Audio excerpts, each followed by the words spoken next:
So we're almost at the very end of Course of Love, and Mm. we're in a day 37. The title is A New Idea of God. Mm. So let's release all the old ones.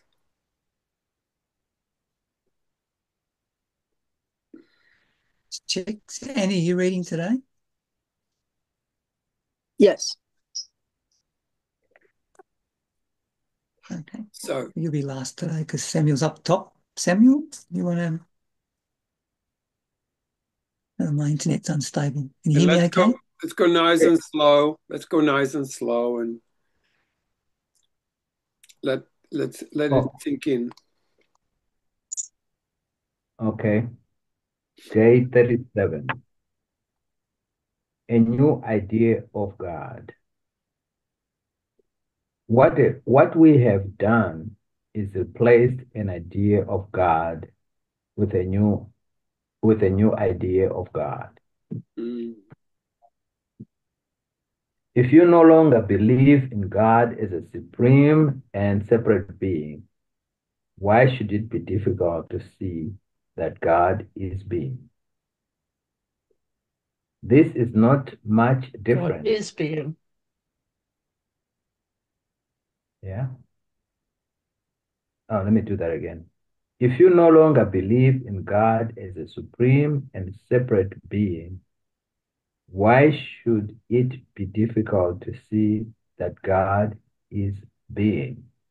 God Is is being. And sorry, Samuel, but that really is important. God is being. God is being. Yeah, when it's in italics, you make an accent. God is being. Oh, Otherwise, you get crucified by someone in the Otherwise, group. we have two ladies here that are very particular about how everything is read, but they're very good at it. No, we're just reading according to the rules of punctuation. Oh, you do, and we love that about you. We just love that you do that. It okay. clarifies it.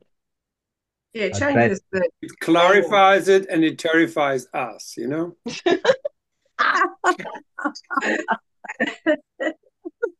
That is Clarifies not and the effect I'm terrifies at going the for. same time. Okay. God is being. Yes. Yay. Ladies, you see? This is not much different than saying that the most basic truth about you is that you are being, and that the most basic truth about God is that God is being.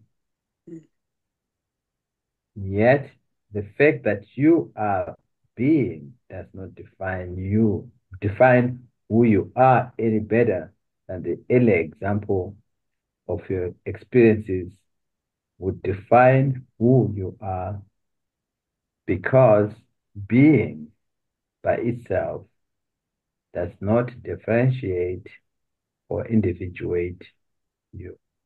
Mm. Okay. Recall that creation begins with movement. Being is only being in relationship. Movement or experience exists without a relationship.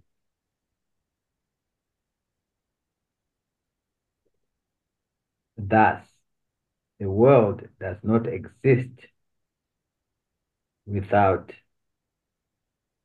relationship, as nothing exists without relationship.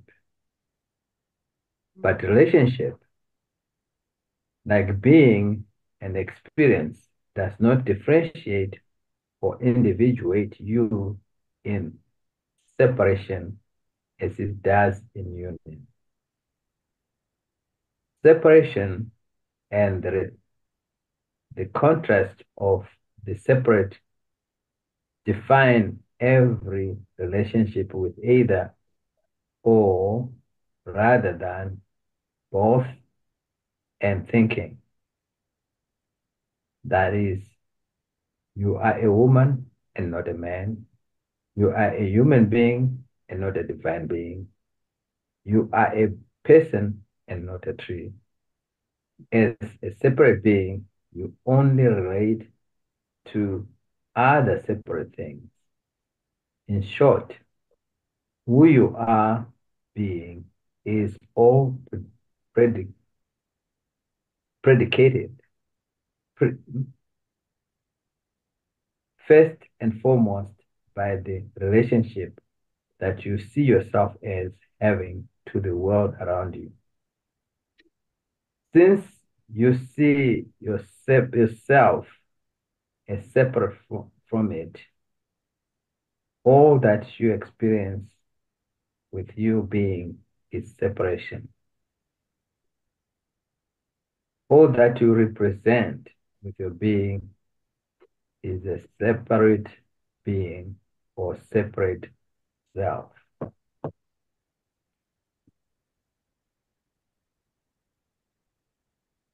I'll end there. Thanks, Sam. God is.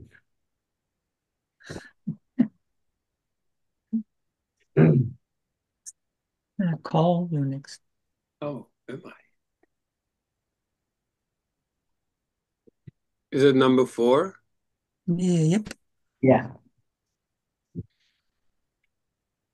This could not help but your perception, since you came into being in a known world where you were told that you are a person with a certain name, that you belong to a family, all of whom are separately named and have separate roles, and that you live in a household, in a city, in a state, in a country, in a world wherein everything has a separate name and purpose. In a sense, this is the end of the story, or the beginning of a story already written, a story of separation. Wow. You were not alone in this story, and yet you were taught to experience only in separation from the being you were being, and thus not knowing your union and relationship with your being, but only your separate relationship with others. You saw yourself as a separate being and incapable of creating anything except, just possibly, the relationship you would choose to have with others and the world around you. You have thus experienced relationship in a very different and separate way. Fine. Fine. Testing. Congratulations, Kevin. Testing. He's learning from you, ladies. Yay. Finally, he has spoken. You have thus experienced relationship in a very different and separate way. Defined. Oh, yes, my God. Very defined and separate way. A way that does not represent the truth of who you are or the relationship is. A way that represents separation rather than differentiation or individualism. Individuation. Individuation. Relationship and union are the way of God.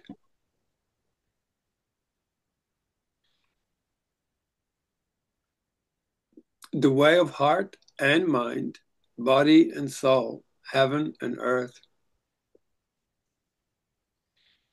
God is being in unity and relationship.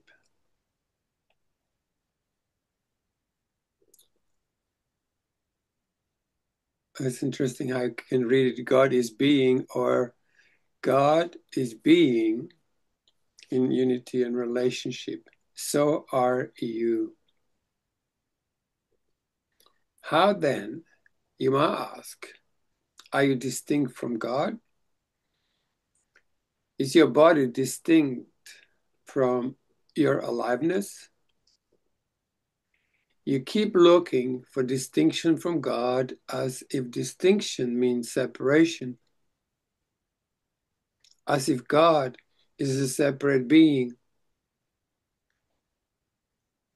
If this were all this idea was, it would not be difficult to dislodge. Would not be so difficult. Would not be so difficult to dislodge, but the difficulty lies in that you think of God in your image, and the image you hold of yourself has been inaccurate. Because you believe you are separate, you created God as a particular and separate being.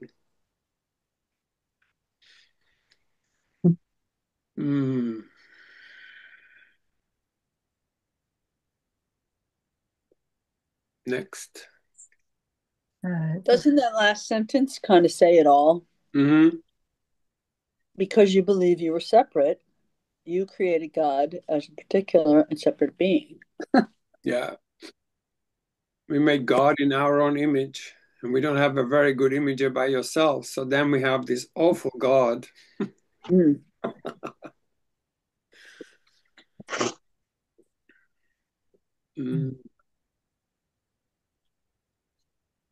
Mm. Kim, you're next. Oh, you keep striving for differentiation in a way that simply will not work through separation. And what's more, you keep striving for differentiation while wanting to continue a certain reliance. Your differentiation from the being of God can only come through the relationship and unity that you would deny in your quest for separation.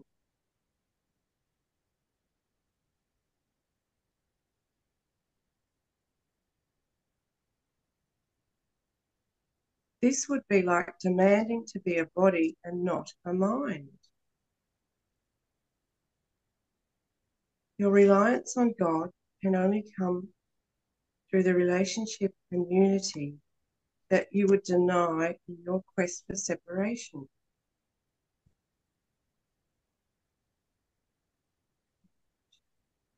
This would be like demanding that the mind send the body signals it needs while proclaiming their separation.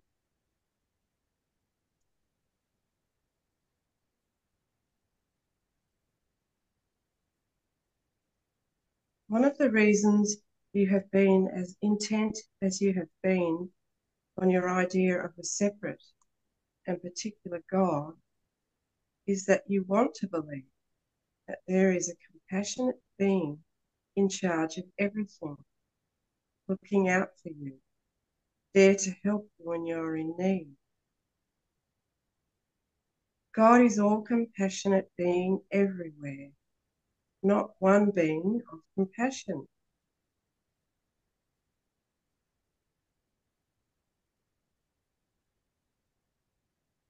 In union and relationship, you realize this. And you realize that all compassionate being everywhere is a consciousness or beingness that you share. And further, you realize that what is possible is for you to become the one being of compassion that you already are in God.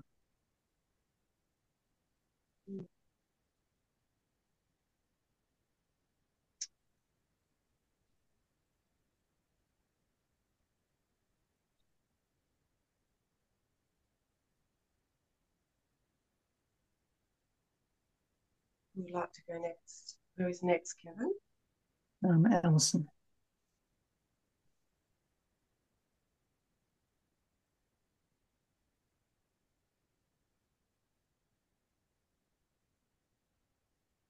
What did you say, Kevin?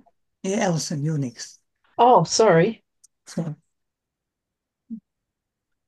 And then you realize that Jesus was being God and was called Jesus Christ because he lived with, or the compassionate consciousness that you share. You realize that the man, the God, the historical figure who has been called Jesus Christ was not only Jesus, but Christ. Not only Christ, but Jesus. Not separated, but individual. You realize that the call for the second coming of Christ has sounded and that it is a call to the difference you have always desired, while not requiring you to remain separate. Subtract, excuse me, subtract any sum from another, and you will realize that subtraction results in a new number, a remainder that, when added to its original value, think further of a problem in division that results in something left undivided, something called a remainder. To remain is to continue to exist. It is what is left when the parts have been taken away. It is what was not destroyed by the removal of the parts. One in being. You remain just as the numbers of simple mathematics remain, one with the whole. You have seen yourself as capable of being divisible from that which is your source. But division, like differentiation or individuation, is only possible in union.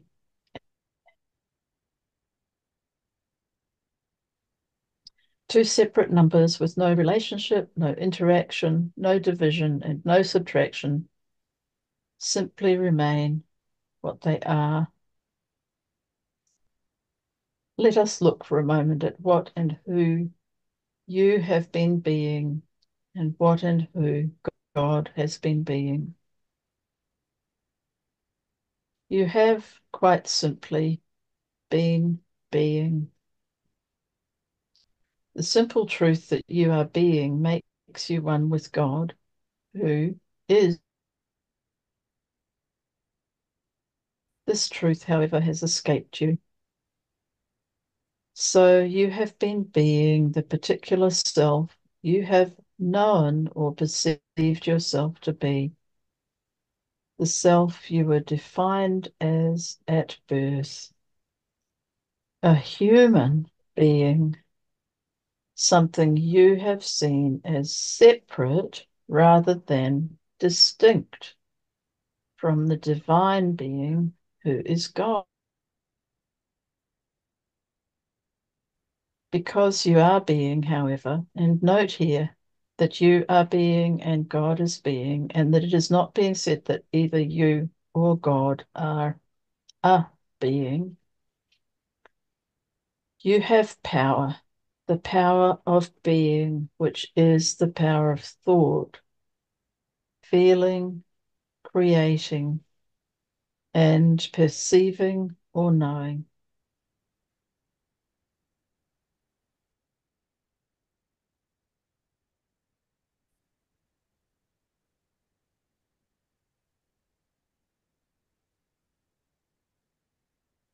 thanks, Alison. Annie, you're next. Okay. You have known that power only in relationship to the separate reality in which you believe yourself to exist. You have exercised that power by making choices as and for your separate self. At times in relationship with loved ones, at times seeing the connectedness of your life with that of others. But even then, only on a limited scale. You have often not exercised even this limited power, believing that life just happens to you and then responding to what happens. You believe either that you are in complete control of your life or that God or fate have as much control as you do. You may believe yourself, God, and fate to be benevolent, or you may believe that everything, including yourself, works against you. You may rely more on your thoughts or more on your feelings. You may see yourself as creative, or you may not. You may realize the extent to which your perception of the world shapes your life, or you may not. But more fundamentally than even all this, you might ask, if you are one in being with God, is it being said that you are being God? That you have been being God even within the limited parameters of life as you have known it. Unfortunately, this is not what is being said. What is being said is that you are simply being. You are being a feeling, thinking, creating, perceiving human being because this is what you believe yourself to be. You may see yourself as a separate human being having a separate and distinct relationship with God, by which you mean a relationship like no other. And if you see yourself in such a way, then you do have a relationship in separation. It might be somewhat like your relationship with a deceased relative in that you feel a bond, a link between heaven and earth, even some possibility of communication through prayer or other experiential means. But this is still a relationship in separation between your separate self and the separate and now dead self of the relative. This is not only a relationship in separation, but a perceived relationship only. And only because you do not believe that you can know, truly know, what you do in truth know. You know that you know, but you do not believe that you know because you believe you are separate and so cannot know anything for certain save that for which you have experienced or scientific proof. As a separate being unable to know, you have been forced, or so you think, to rely on external proof. Perception and knowing have been used together here in describing the conditions of being because you must be able to perceive in order to be a being. But knowing is also used because you are, as a being, just as capable of knowing as you are of perceiving. In separation, however, the only known can be the self.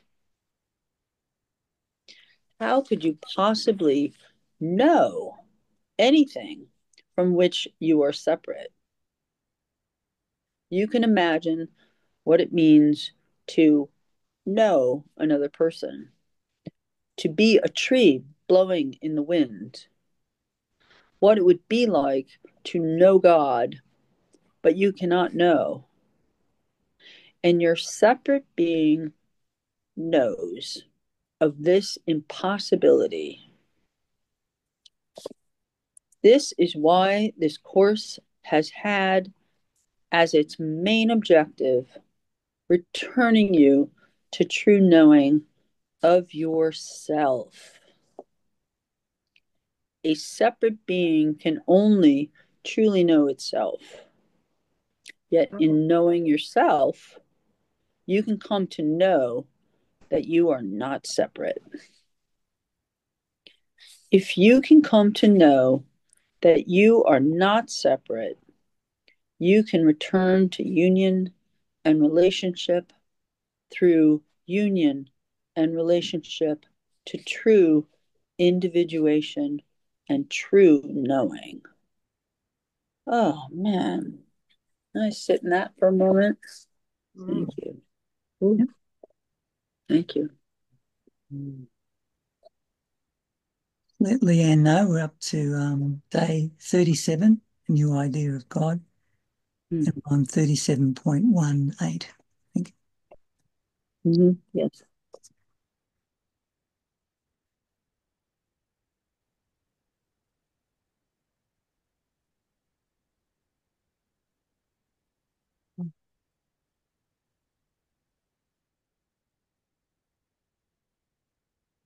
Next.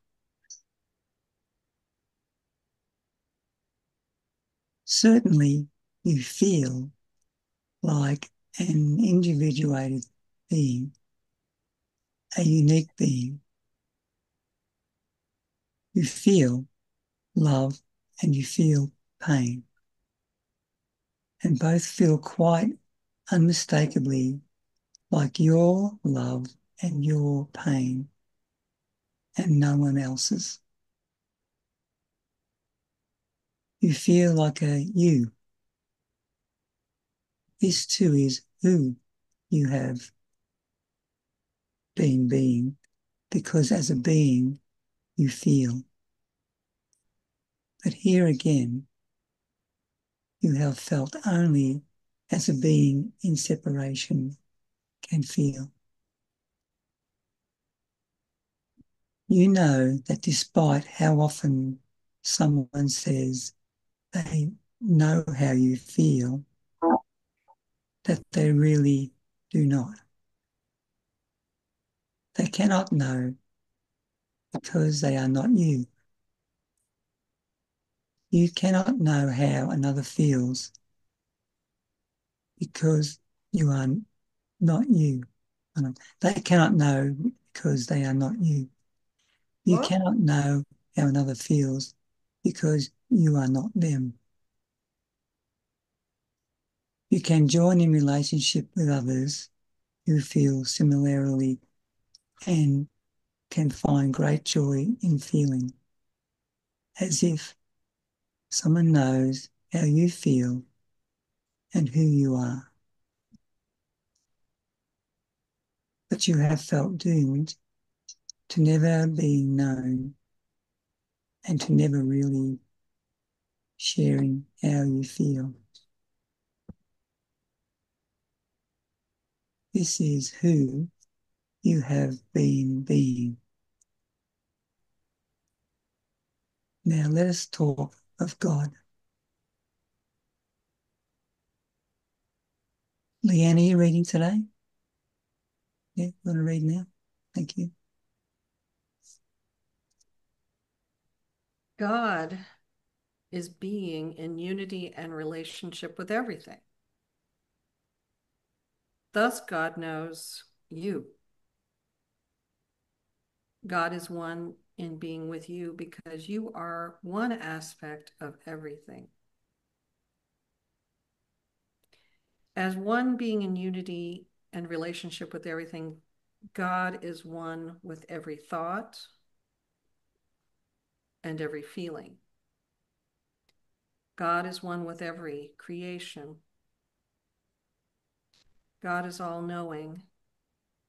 God is, in short, the collective consciousness, and the collective consciousness is that which links every being with every other being in unity and relationship.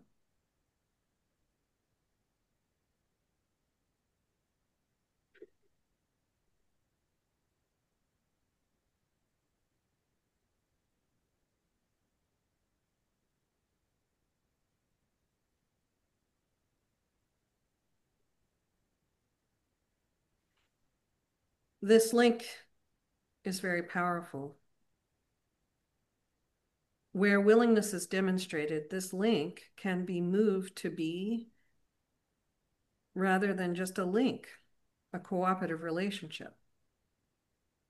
This cooperative relationship, access through willingness, could also be called the being that you appeal to when you appeal to God.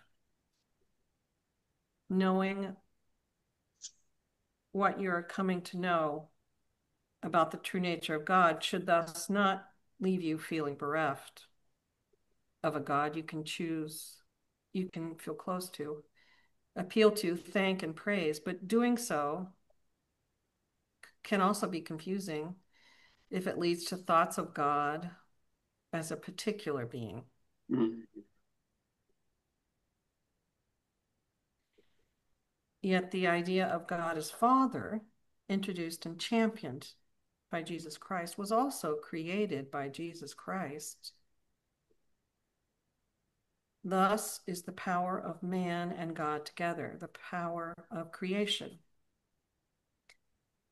What this is saying is that there is a God, the Father, to relate to, and that this God, the Father, does not negate God, nor does God negate God the Father.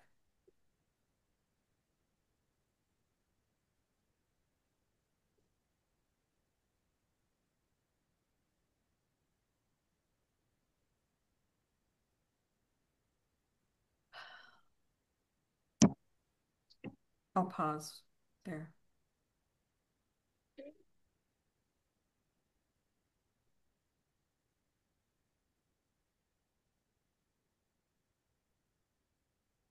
Did you finish, Leanne, or did you say you're just pausing? I'll just finish there. Okay. Thank you.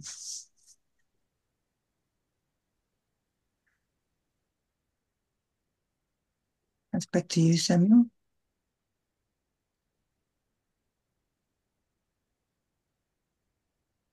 God the Father is an idea that was created and thus exists much as other ideas of God were created and thus exist.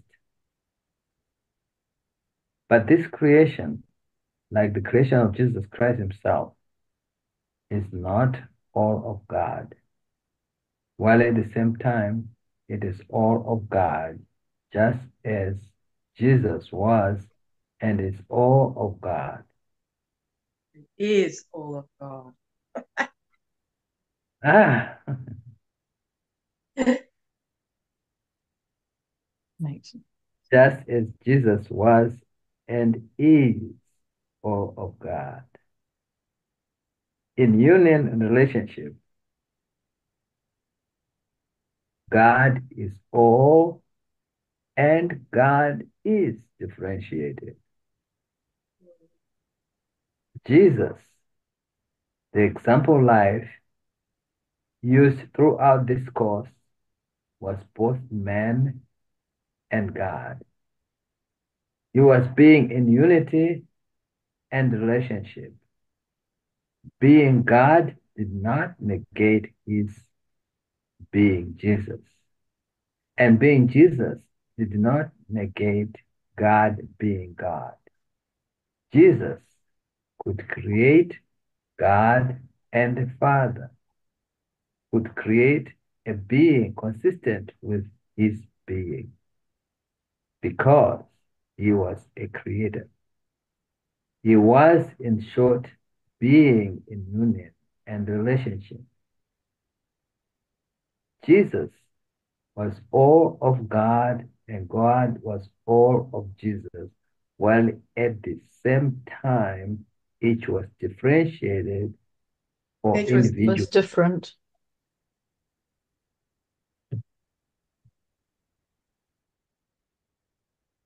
Jesus was all of While at the God. same time, each was different.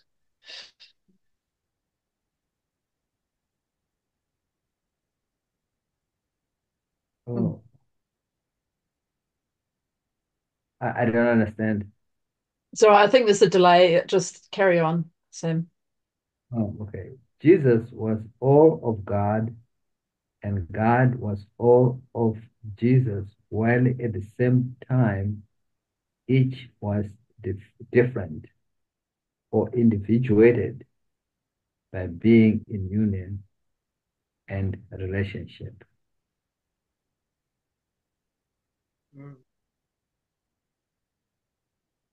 To the end there? Yeah, I think so.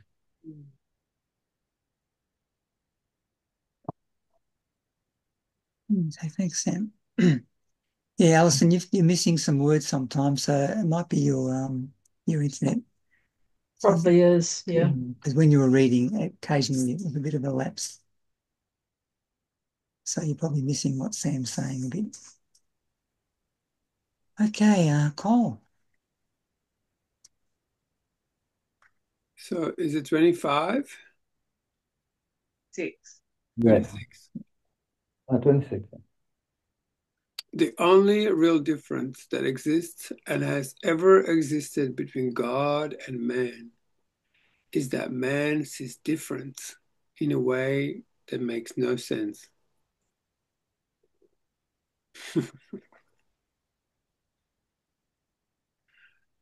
Like the faulty ideas of creation that shaped your creation of your separate world spoken on of early in this course. Your quest for differentiation has been caused by your faulty memory of creation. To differentiate in union and relationship is to be God in form. To give expression to all that exists in union and relationship through your being.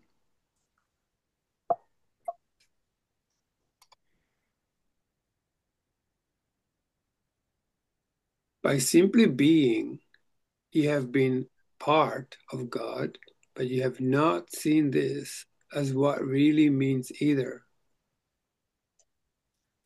You have seen this as being separate, or at most as being a part of God, as if you are a drop of water in the ocean. And in this example,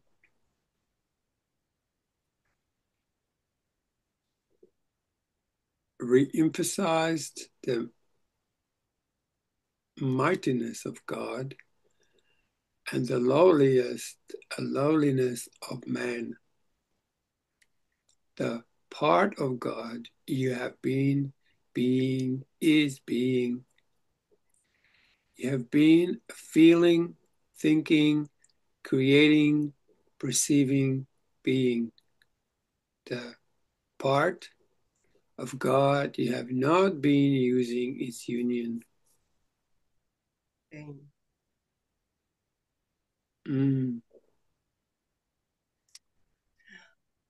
remember, God is being in union and relationship. That is what God is. God is being. God is relationship. God is union.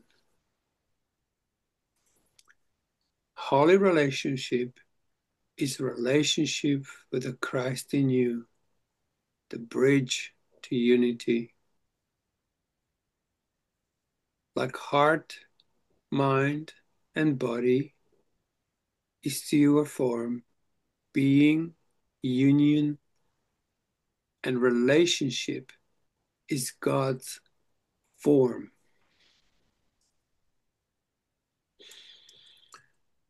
All right, I'm done. Kim, you might as well finish us off. You have been being, and you have been being in relationship because you could not be otherwise. But you have not been being in union. The divineness of your being is most revealed in relationship. The divineness of your being is most revealed when you cooperatively join with another or even with yourself.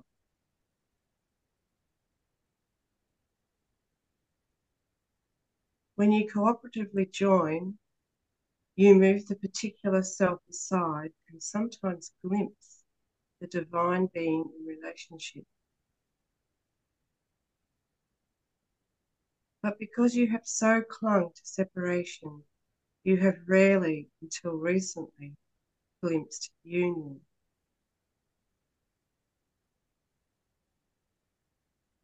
Glimpses of the being you are being when you are in unity and relationship have been offered to everyone.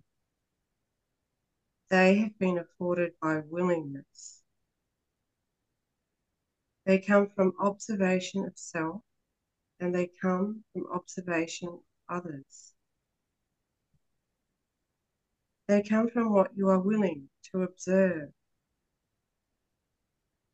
They become more than glimpses only when they become what you are willing to be.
Leaves us kind of speechless, huh?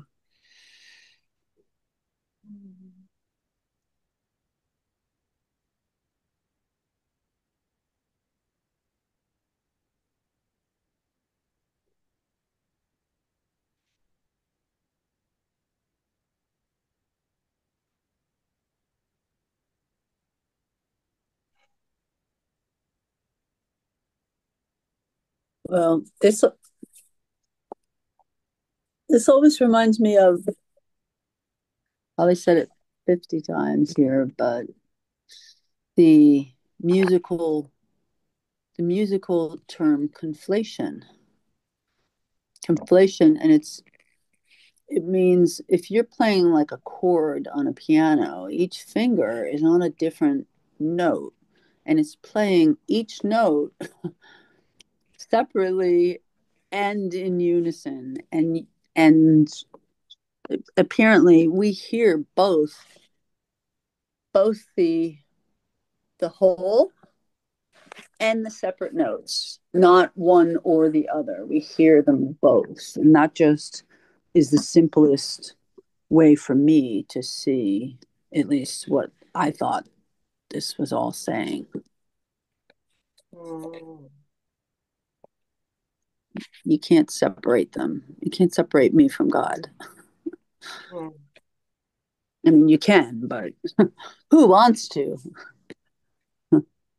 Right. So when we think we're separate, we're just like all we're being is one note, not the whole thing together. Right. Yes. Well, and or I don't think I ever thought of it this way too, but when when like talking about oneness, I've I've come to believe like it doesn't mean that we're all kumbaya, like everybody agrees and all that stuff. And it just came to me with that analogy of like playing a chord, one chord is made up of, 5 or 10 or, in terms of people and forms, billions. But Mm. but they're all part of the one chord. So it's not like, but they're all different notes. I don't know. It just got even broader for me. So thanks. Yeah, Leanne. There's a particular Course in Miracles verse that I just want to read too that goes along with this. It says, "We cannot sing redemption's hymn alone. My task is not complete until I've lifted every voice with mine. Mm. And yet it is not mine, for it is my gift to you. And so it was Father's gift to me, given me through his Spirit. The sound of it will banish sorrow from the mind of God's most holy Son, where it cannot abide." But it goes along with what you're saying is that in relationship, we're all singing a song and it becomes a composition to Christ,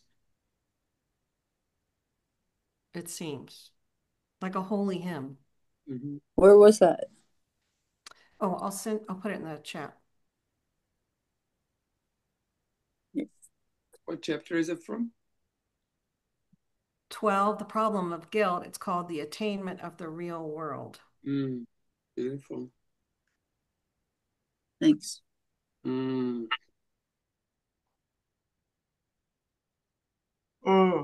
So there is a world, it's just there's a real one and the one where we're all together and the other one separate. Yes. Yes. I'm just thinking of that thing in the Bible where it says, "Where two or more are gathered." This is what it means. They're either Mm-hmm. In with when another or with yourself. There's still the two that are in relationship and union. So it doesn't mean two people per se. But, yeah, that's what I think. It's this union. Yeah.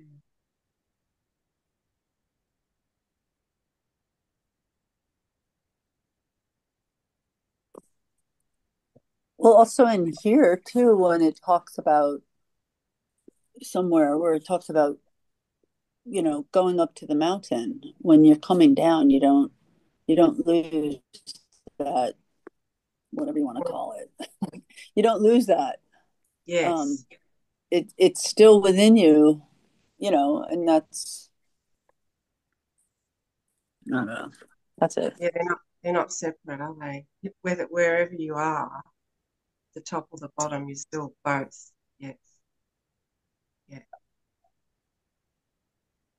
Yeah.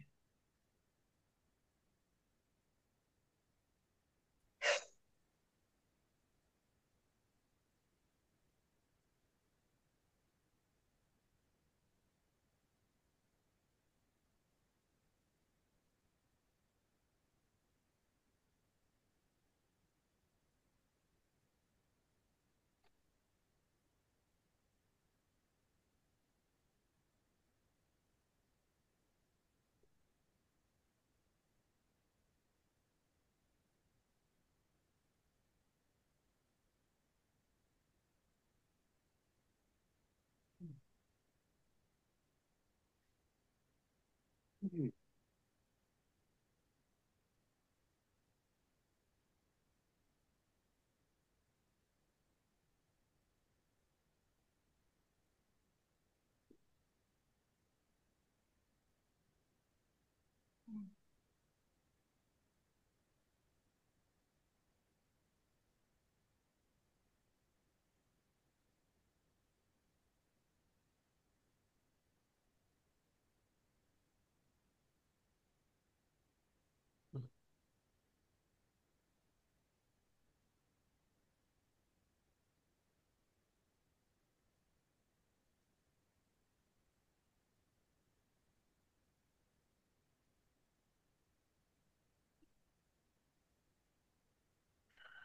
Mm.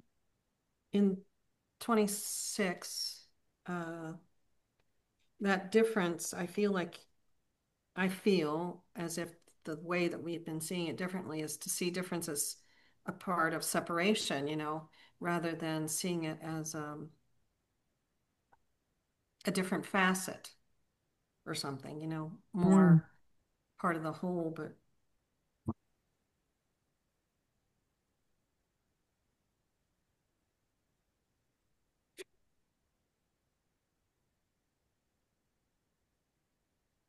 instead of the same facet of the whole diamond. Mm.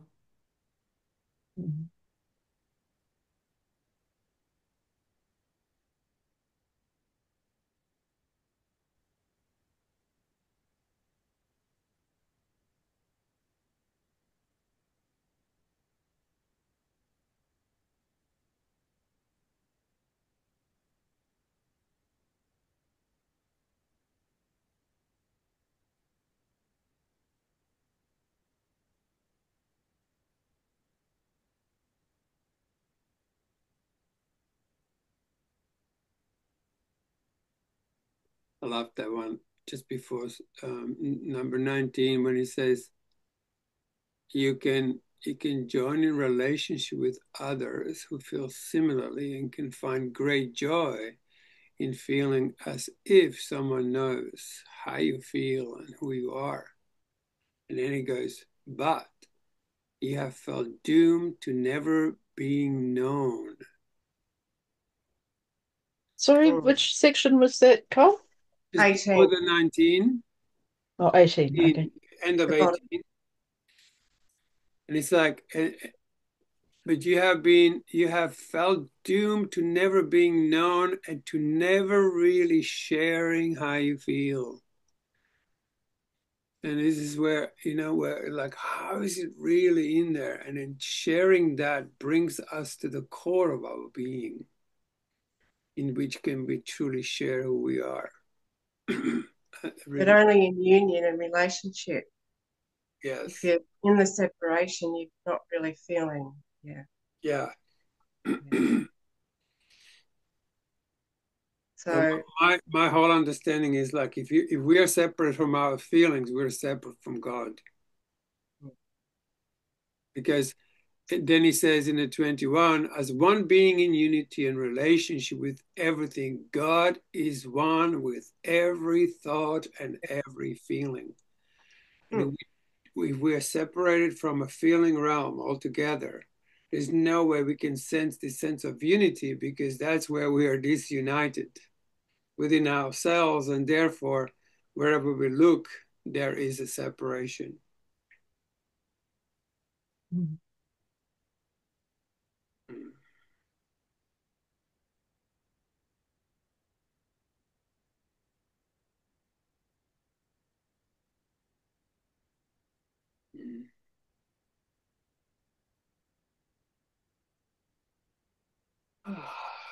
Well, thank you, guys.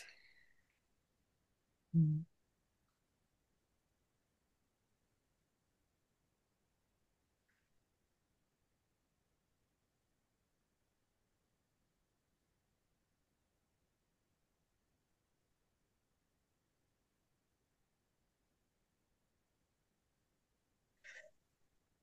Thanks, everybody. Mm. sorry. What did you say? I said thanks, everybody. Oh, yeah, thanks. Thanks, Annie. Yeah. Mm. Beautiful. Well, we'll be seeing you next week. And if you guys want to pop into the Urantia group tomorrow, that would be 1 hour earlier than today. Okay. Thank you. We're in Thanks. a paper 14. Lovely. 14. All right, guys. Thank you. Thank Thanks, you. everyone. Ciao. Okay. Thanks everyone. Ciao. Bye. See you Bye. later.